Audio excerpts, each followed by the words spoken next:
Hello and welcome to my 3,000 subscriber celebration Q&A. I say 3,000 subscriber, could be 4,000 by the time this video is out. Work the Space featured us on a little video yesterday and it's all gone a little bit mental. As of the time of recording, which is 9 o'clock on Saturday night, we've already added about 550 subscribers today. So we're nearer to 4,000 and 3,000 now, but we'll still call it the 3,000 video. Probably. I'm Kev, by the way, and for those of you wondering, it's pronounced Lollujo FM, not any of the other ways I've heard it pronounced in the last 24 hours or so. So this is really just a chance to have a little bit of a celebration, answer some questions that you guys have sent in to me, and at the end of the video you've got the garage tour that you've all been waiting for. Apologies now for the dodgy audio and video quality for that. I'm going to have to do it on my phone because I'm not disconnecting the camera from the tripod and all that stuff. That just sounds like a lot of hassle. You want the tour, I don't want to do it, so I'm just going to use my phone. So let's get straight into some of the cues for me to A.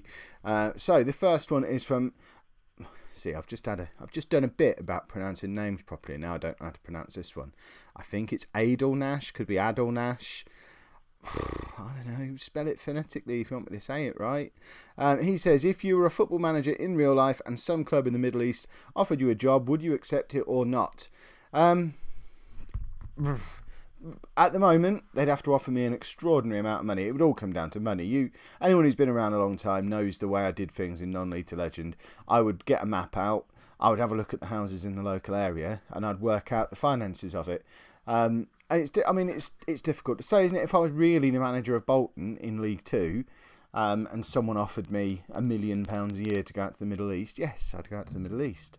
If I was manager of Manchester City, like my dad was until quite recently, already on like £2 million a year or whatever ridiculous amount it is, probably wouldn't.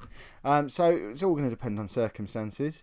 But yeah, if the money was right, of course I would, and that goes for anyone looking for a teacher in the Middle East. If you offer me enough money, I'll probably come out there for that as well.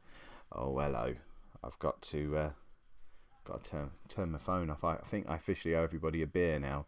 I'm not editing it out because I'll forget. But yeah, there you go. Hello, new subscribers. That's the sort of thing you can expect from this channel. Next question is from Josh Page. What is your favourite animal and what is your favourite colour? My favourite animal is the giraffe. And my favourite colour is the royal blue that posh shirts should be, although they're not very often anymore. See, quickfire questions, I can get on board with that. Kavi Sana says, what are your goals as a YouTuber? Would you believe me if I said I didn't really have any? I'm kind of just having fun with it, and we'll see where it ends up. Obviously, I would like to have hundreds of thousands of subscribers. I'd like to have tens of thousands of views a day. I'd like to earn some money from it. That would be nice, but I don't need any of that. I have a good job. I do all right. I do this for a bit of fun.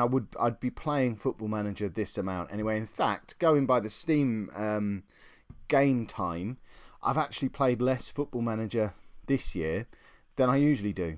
I usually average sort of 600-700 hours of Football Manager a year. That's what FM15 was up to, I think. And I'm still not up to 500 hours on FM16 yet. FM16, is that the one that's out now? FM16. I guess I probably will get there before FM17 comes out, but I'm not playing any more Football Manager than I would be if I wasn't doing the video stuff. So it's not really any kind of inconvenience for me, really. I come out here, get to hear the sound of my own voice, which I enjoy very much. I'm enjoying learning about all the video editing stuff and how to use green screens and how to do stupid stuff like have two versions of myself on the screen at the same time and mess around with all that. And I am trying to learn all that stuff. It's useful for my job, apart from anything else. And I am going to try and learn more of that and do even more snazzy stuff. So I guess if I had to set a goal, it would be nice to get to the point where it's self-sufficient, where it's paying for itself, because although, yes, there's a little bit of money that comes in from YouTube, but it's nowhere near the amount that I've spent on getting to this point. I've bought the green screen, the video camera, I bought a new PC to play Football Manager on, which you might count that, you might not. I've bought the lamp stuff. I've bought the channel art and all that stuff. So I'm hundreds of pounds down at the moment, and it'd be quite nice come the end of the year to think, oh, look at that. I bought all that cool stuff that I'm enjoying using, and it didn't cost me anything. That'd be pretty cool. Or just have more daily views than any other Football Manager YouTuber. That would be pretty cool as well. Who's the next one from? Joshua Milburn. What tips would you have for someone just starting out on Football Manager? Be really, really patient. I can't imagine starting to play Football Manager now in its current form. I don't think I would. I think I'd just stop. I think it would be too big, too complicated, too much to learn. I've been playing it since it was really, really basic. The first one I played was Championship Manager 2, when it was just a case of, pick your team, and that's it. That's all you had to do. And all of the other stuff that's involved has been layered on bit by bit as the years have gone on. And you've seen from my videos, I don't really do much of the training stuff or the team talk type stuff. I tend to try and automate all the stuff that doesn't really interest me. And I suppose that would be my tips for you as a newbie. If you are trying to get into the game, you like the look of it, you've never really played it before, there are lots of things built into the game that can sort of hold your hand. There's a tutorial that you can have on there at the start with the little question marks that appear. They are quite helpful if you've never played the game before, or for explaining new features. And a lot of what goes on can be automated. I mean, I automate some of it. You could automate almost everything. You can get to the point where your assistant manager is doing all of your training. Your chief scout is deciding where to scout. You can have your director of football signing and selling players. You can have your youth development man bringing in young players for the future and offering contracts for the ones that you should be keeping. You can have your director of football handling all the contract negotiations for all your players and your staff. You can even get your assistant manager or anyone else in your staff, I think, to pick the team for you. You can tell them how much to rotate the team. There's a way to automatically select the tactics that you could use and the team instructions. Those backroom advice meetings that come up, have them every week. They're full of good advice. Early days of non-league to legend, I went through about a season where I just followed every instruction they gave me just to see what would happen. So all the little tweaks to the system. And I learned a lot about the way the tactics work just from listening to my assistant manager for a season. So yeah, it's really daunting. There's loads to do, and I wouldn't, as a new Football Manager player, don't try and do everything yourself straight away. Automate everything.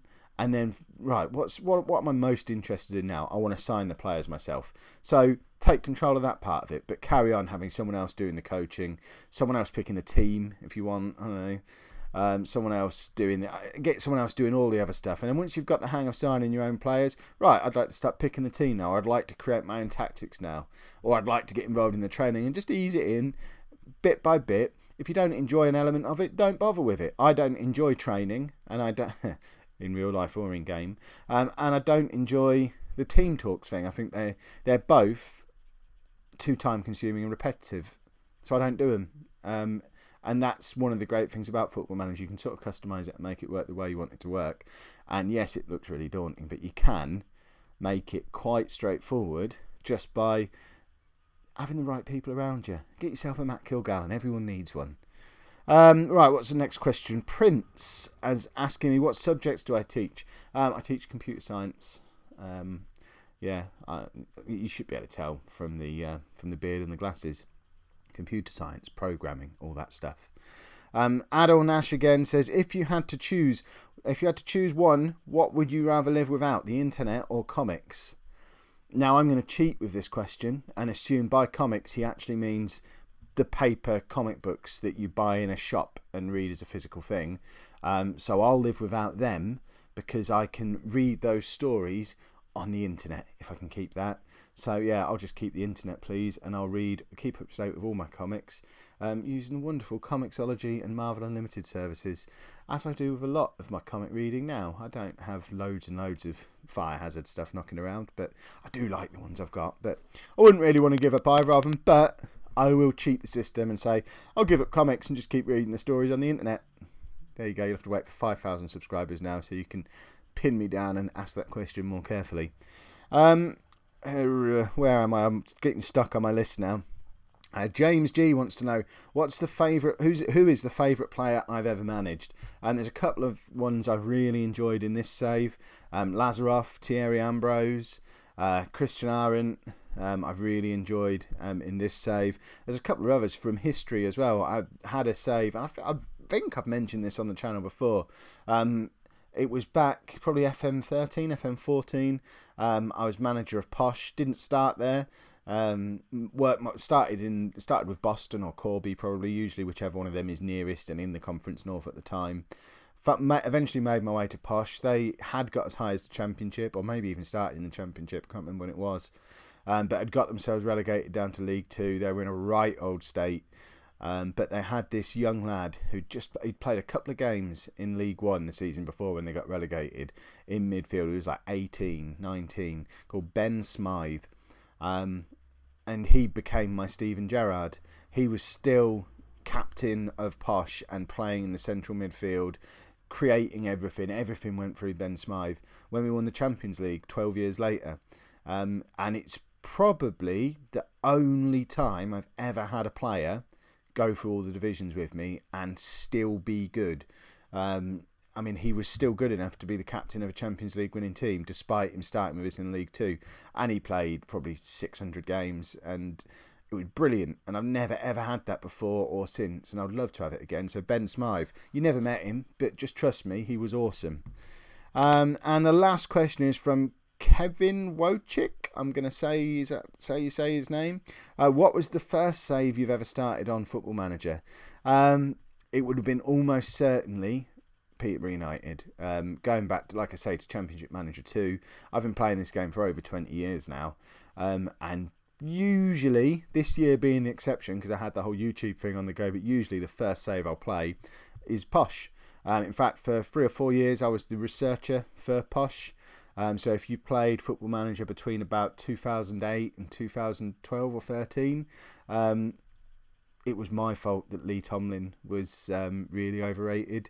I really liked him, so I put his rating really high every year, and got told off for trying to make him a natural in 5 positions, and had to pick positions for him because they wouldn't let me have him as a natural in 5 positions. I wanted him as a natural striker, central midfielder, and all the way across the bit in between as well, but apparently you can't be natural in all those positions. Anyone who's seen Lee Tomlin play in real life, you can be, and he was.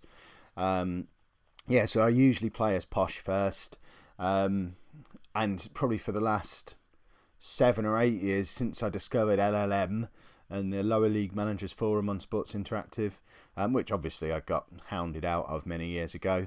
Just Google me, and you'll see my thread from FM09, I think it was, where it was brilliant. It's the best save I've ever had apart from non-league to legend, but I was told I was a cheat and hounded off of the forum. It was horrible, which is why I didn't show my face in the community again for about 5 years. For the record, didn't cheat, didn't need to. I'm that good, proving it now.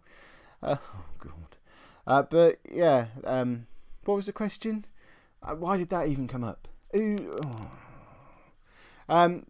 Yeah, it's always Posh, and since the last 7 or 8 years when it's been LLM, it's always been the nearest club to me geographically in the lowest playable league. So that's almost always either Corby or Boston. I live about 28.5 miles from both of their grounds, but sometimes they're not.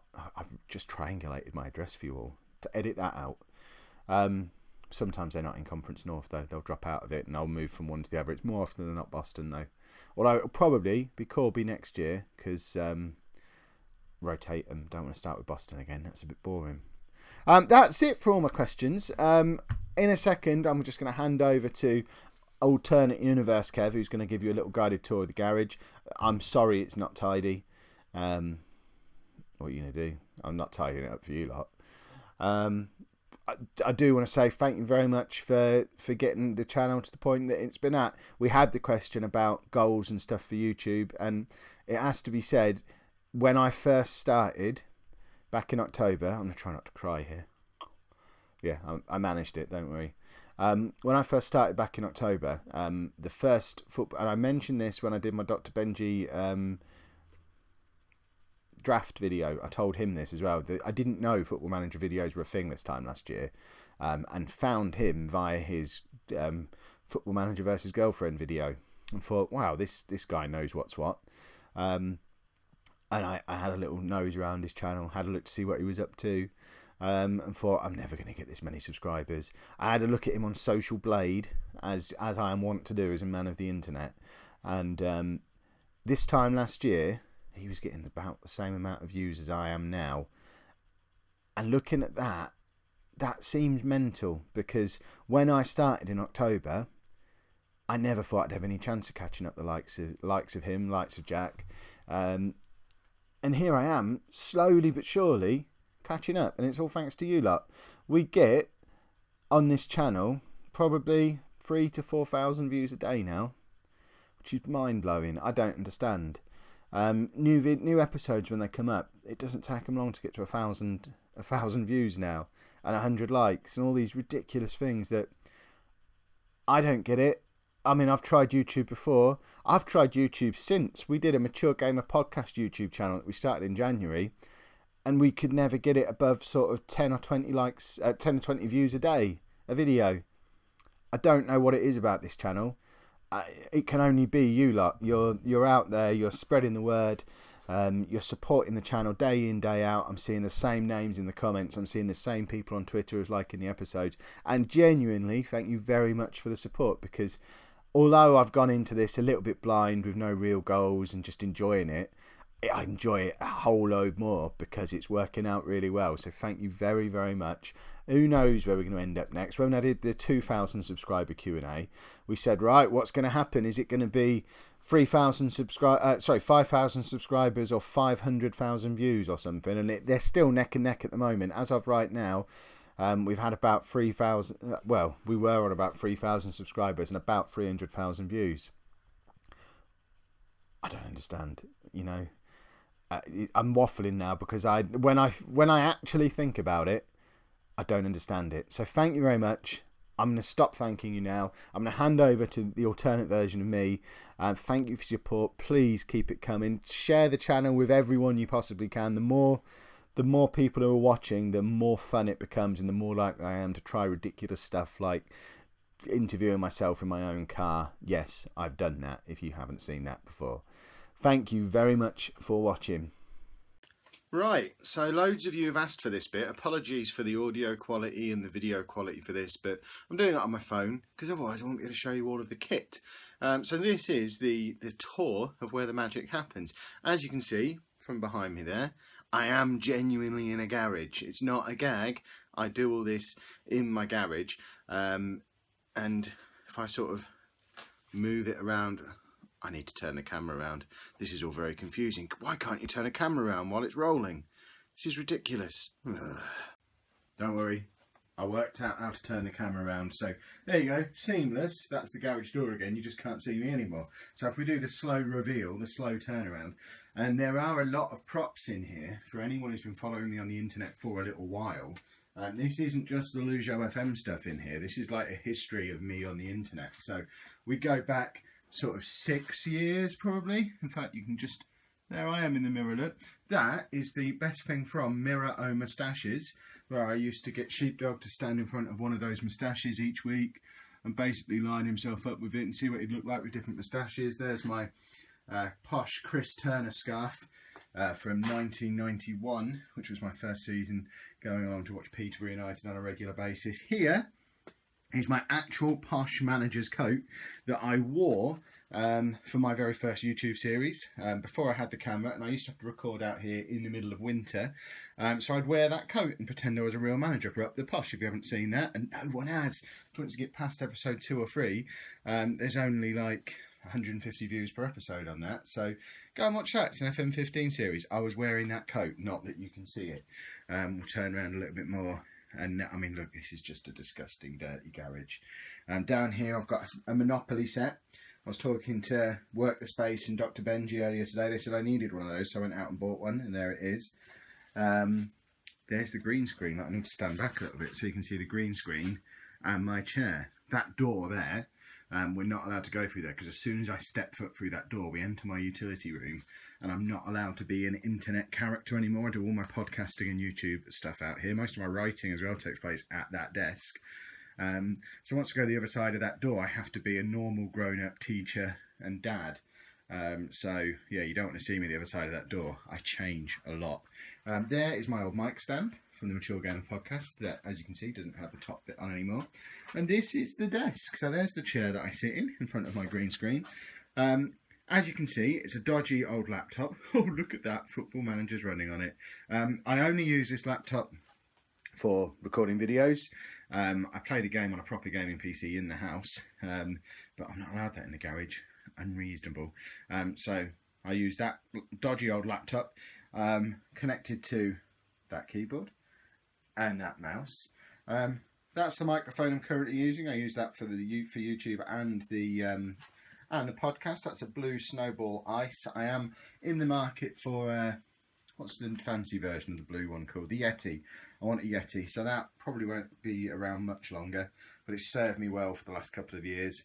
As you can see, there are batteries and battery boxes everywhere because this lamp, which we'll turn it on because it's super duper, I mean, look at that, ridiculously bright, so that I can record my face and use a green screen properly, but it eats batteries like nobody's business. That was a recommendation from Second Yellow Card, I believe. And this is the camera that I use, which is a Panasonic something or other, recommended by Dr. Benji. I asked him about it. He told me to get lost and stop asking him questions, and eventually I got the name of the camera out of him. So I think it's the same one he uses. Otherwise, he just sort of palmed me off. But there you go. Look, you can see me in the camera holding my phone. There you go. It's the same phone that I use when I'm talking to my dad. What else have we got in here? There's an old lamp over there from my first attempt at doing YouTube a few years ago. Don't worry, those videos no longer exist. You'll never be able to find those. I don't think there's anything else of interest in here, is there? Let's have a look. There's another old mic stand behind here, and an old TV behind there. Look, that's why I have to have the green screen up. It's an old TV, old monitor. This is a wooden thing that I sit my laptop on, my MacBook, when I'm playing with that in the house. I think it's been put out here because I'm not allowed to play games in the house unless I'm on the PC now. And that's about it. So there you have it. You've seen the garage. You can all stop asking now. The next time you see any kind of video from me with my recording setup, it'll be in my own studio because I've just hit 10 million subscribers and I've decided to buy a studio or something ridiculous like that. So take a long look at that garage door because you're never ever going to see it again. See it again. See it again. See it again. See it again.